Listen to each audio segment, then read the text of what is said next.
Ja, mit diesem kleinen Rundgang am Frodo vorbei begrüße ich euch zu dieser heutigen Folge von den Spielerboys. Spielerboys vs. Lego der Hobbit. Gut, heute ist es nur Spielerboy. Ich bin da alleine. Dachte, schauen wir doch mal ein bisschen in Lego Hobbit rein. Das Spiel ist überhaupt nicht neu, wir sind da wieder ein bisschen spät, aber das kennt man ja von unserem Channel. Trotzdem habe ich gedacht, ja, spielen wir doch mal ein bisschen. Vielleicht kann ich da hier noch ein bisschen etwas dazu zu erzählen. Zu dem ganzen Hobbit und Herr der Ringe und was es da alles noch für Strickungen gibt in dem ganzen. Ja, wer mich kennt, weiss, dass ich da ziemlich auf die Geschichten stehe. Alles, was Tolkien in den geschrieben hat.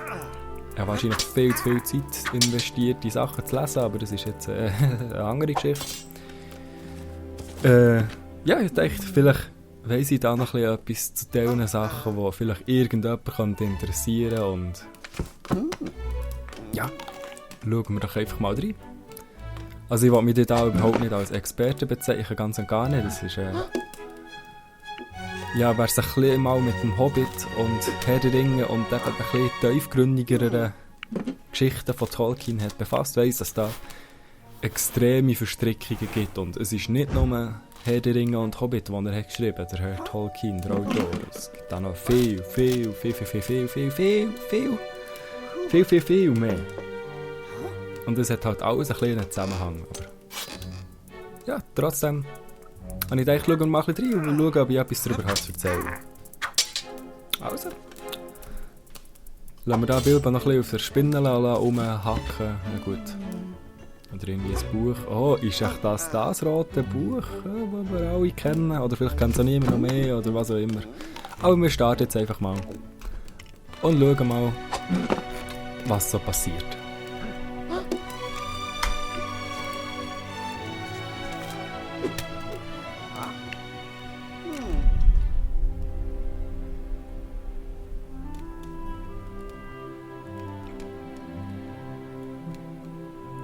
Mein lieber Frodo, du hast mich einmal gefragt, ob ich dir alle Geschichten über meine Abenteuer erzählt hätte. Es begann vor langer Zeit in einem Land weit im Osten. Dort lag die Stadt Tal, friedlich und wohlhabend. Denn diese Stadt lag vor den Toren des größten Königreichs in Mittelerde. Erebor. Bergfestung von Thror, dem König unter dem Berge, dem mächtigsten aller Zwergenfürsten. War seine Herrscherlinie doch gesichert durch seinen Sohn und seinen Enkel.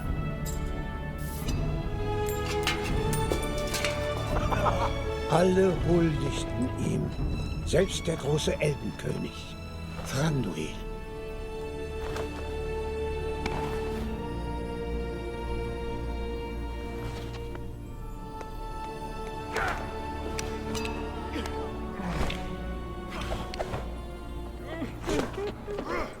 Ach, Frodo, Erebor.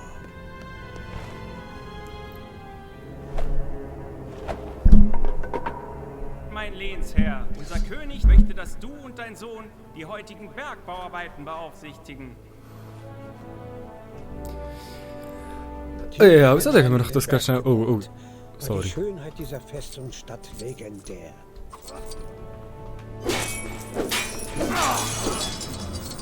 Ja, also, dann gehen wir da hier doch mal ein bisschen schauen. Ich bin jetzt gerade der gute alte Thorin, also den kennt man ja aus dem Film. Der Chef von dieser Unternehmung, aber ja, das ist später noch dazu. Laufen wir da gerade noch einmal zurück, ich weiss, es ist der falsche Weg. Aber kann ich da noch heute zeigen. Der da hier, der Dude, der da chillig auf seinem schönen... Kann ich da abgehen? Lass mich mehr stören, wenn ich da alles kaputt mache. So gut, chill zusammen. Das da hier ist der Thrain. Jetzt muss ich gerade überlegen, ob es stimmt. Nein, nicht Thrain. Der Thror. ein bisschen schwierig aussprechen, wenn ich von den englischen Namen habe. Also bitte entschuldigt das. Ich lese das Zeug eigentlich auf Englisch oder schaue es auf Englisch. Darum sind mir die deutschen Namen so ein bisschen ungeläufig, wobei sie eigentlich relativ egal sind. Der Dude, der hier hockt, ist der König unter den Bergen. Das ist am Thorin, der Dude hier, der gerade locker sein Schwertchen schwingt und alles kaputt macht. Sein Grosspeppo. Also, der Thorin, der hat ja noch einen Peppo, den sehen wir dann sicher auch noch. Aber ich dachte, dass ich das mal klar mache, weil das wird im Film eigentlich nur so ein bisschen nebenbei erwähnt. Während die mich da ein bisschen abschnetzeln. Sali zusammen. Und ihr seid am Bewachen. Wieso kann ich die nicht abschlagen? Ist ja gleich. Und wer haben wir denn da? Niemand auch. Ja, zwar. Machen wir da ein bisschen kaputt. Machen wir da auch noch ein bisschen kaputt.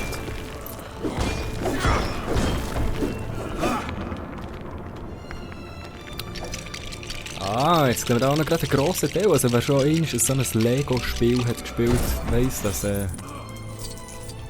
es hat auch viel mit Bauen zu tun. Zwar baut man eigentlich nicht selber, sondern man drückt einfach nur einen Knopf.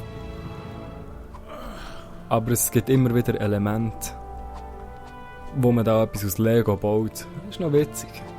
Tatsächlich. Gut, in der Regel ist es so, man macht zuerst etwas kaputt, dass man dann wieder etwas aufbauen kann. Aber das spielt ja keine Rolle. Jetzt wechseln wir da auf den dritten Charakter. Das ist dann eben der Thrain. Am Lego, nicht am Legolas, sicher nicht. Am Thorin sein Bär. Der tut er hier. Mit seinem coolen Bart.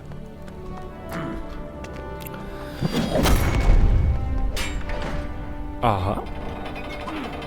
Das ist noch interessant von der Spielmechanik von diesen Lego-Spielen. Es gibt Sachen, die nur bestimmte Charakter machen können. Also wir haben gesehen, hier, das Ding, das wir da vorhin gerade übergeschüttet haben, dass dann eben das Zahnrad funktioniert, das hat nur er können mit seinem Hammer. Und das ist noch cool. Das macht das Ganze recht interessant. Also man muss wirklich mit allen Charakteren, die man kann sein, durch die Gegend durchsäckeln und halt mal ein bisschen überlegen. Gut, überlegen muss man nicht nie viel, weil es eigentlich ziemlich doppelt sicher ist. Es ist immer alles erklärt, mit welchem dass man was machen muss. Und welche Taste das man muss drücken. Und dafür bin ich dankbar. Ja, ich gebe es zu. Das Ziel kaputt machen ist ein grosser Part von diesem Spiel. Ich glaube, das habt ihr sicher schon gesehen. Ihr seht alles, was wir hier kaputt machen, wandert dort oben in unsere Leiste. Das ist eigentlich nur zweitrangig für das Spiel selber. Es ist einfach, wenn man 100% erreichen will, muss man das halt echt füllen.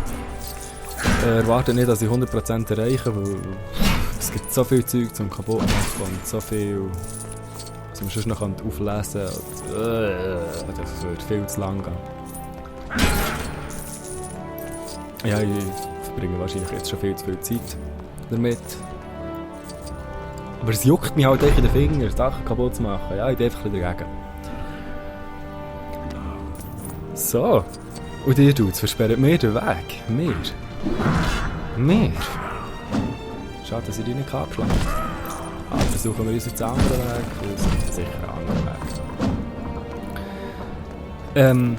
Ganz am Anfang in der Intro-Sequenz habt ihr gesehen, da ist der Elbenkönig, der Thranduil. Oh, er ist so schön, er hat so schöne Augenbrauen. Ja.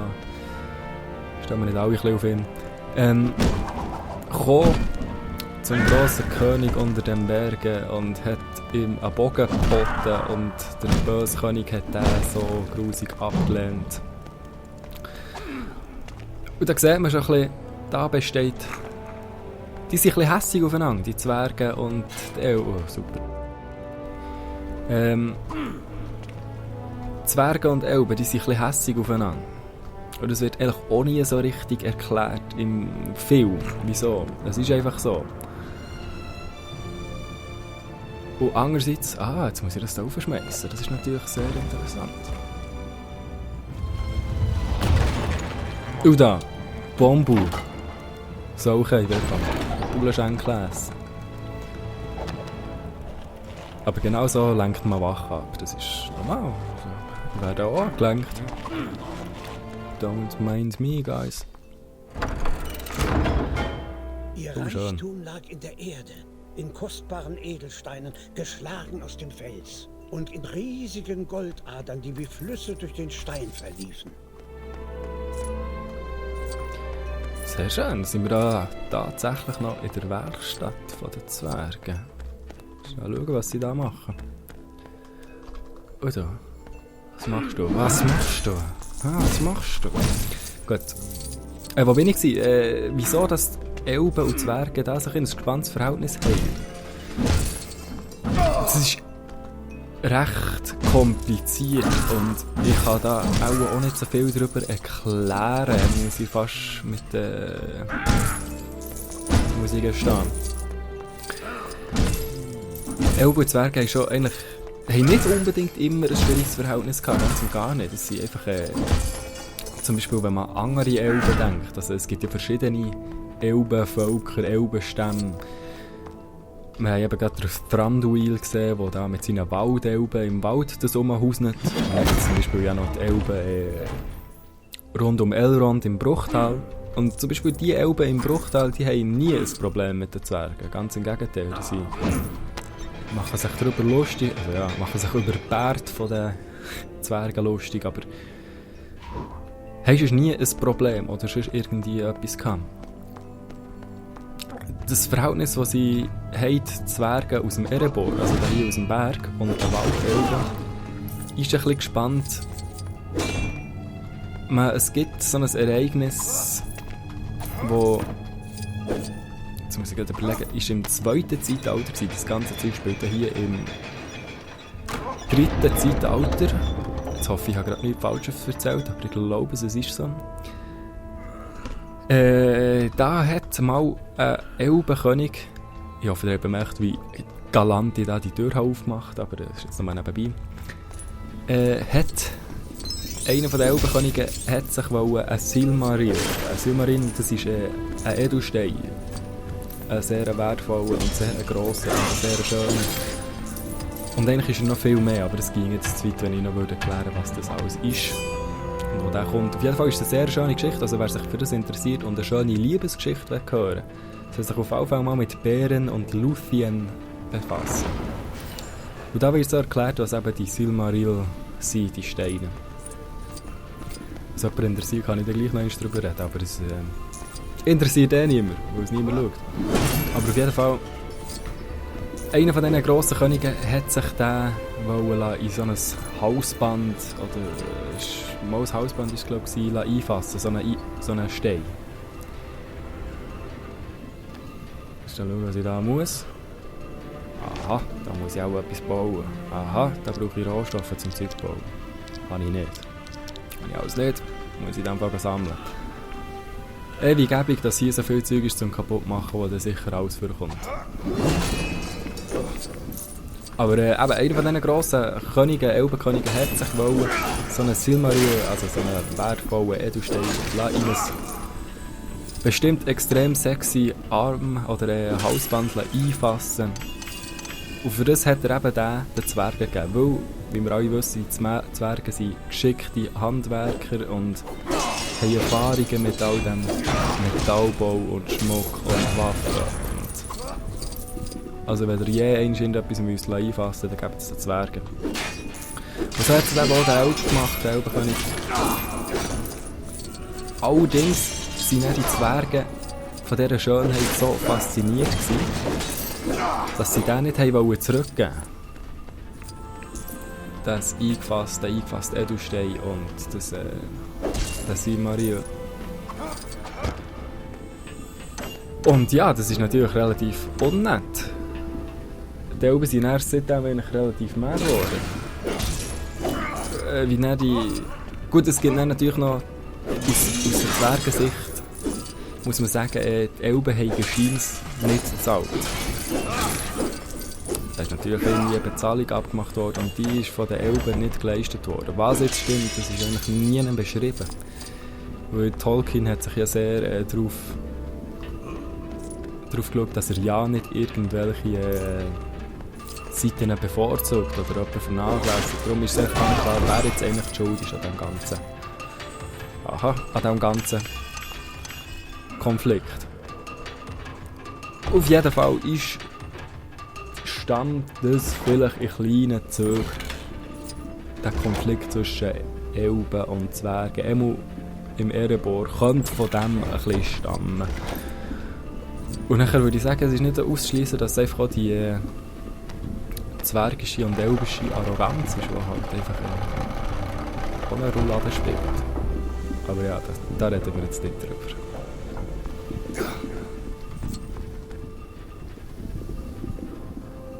Aha, Goldbar, cool.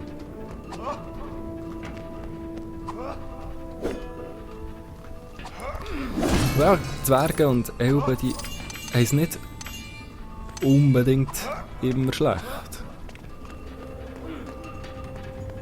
Es gibt auch Zwergenvölker und Elbenvölker, die sehr gut zusammenarbeiten. Es gibt Zwerge aus den Eisernen Bergen, die kommen dann später, werden wir die glaube ich auch noch sehen.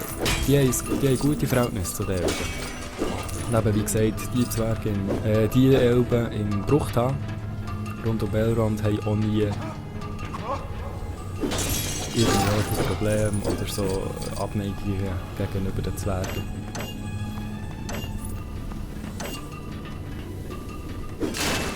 So, wenn wir hier noch ein bisschen Zeug kaputt machen und alle Sachen sammeln, alles Wichtige.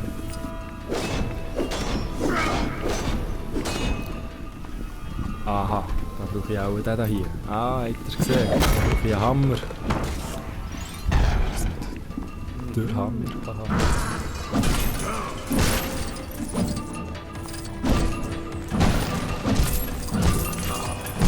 Es gibt da hier so ein kleines Crafting-System, ist vielleicht übertrieben, aber einfach Sachen, die man muss bauen muss, dass man weiterkommt.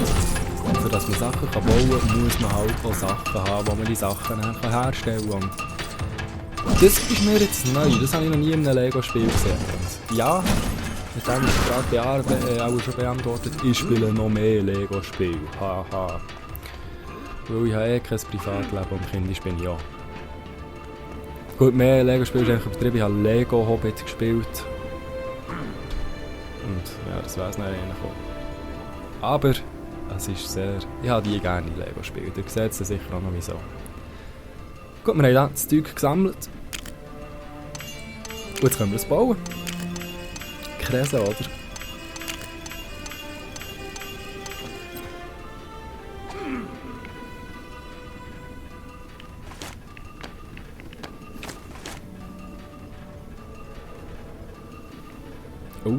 Oh. Zum Glück kann ich das 10-Fingersystem so gut und weiss immer, muss nicht schauen, wo die Keibentasten sind. Nein, kann ich nicht. Ich kann das 10-Fingersystem, aber jetzt gleich nur noch Tasten sind. Das ist das eigene System. Das sieht natürlich sehr episch aus. Die Zwerge suchten ihresgleichen. Sie erschufen Gegenstände von größter Schönheit. Aus Diamanten, Smaragden, Rubinen und Saphiren. Ja, also so schön ist jetzt der Schluss zwar nicht, aber das ist jetzt mal nebensächlich.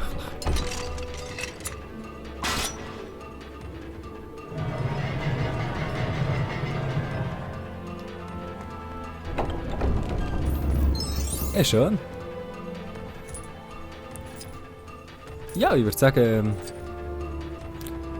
ist doch gerade ein kleines gäbiges Ende für die erste Episode, die erste Folge. Und ja, dann schauen wir später weiter, was da in dieser unheilvollen Gang geht und was denn da noch alles passiert. Ja, er streckt sich auch schon. Also, bis gleich und bis nächstes Mal. Bis gleich und bis nächstes Mal. Wow, gut. Also, Zähli zusammen.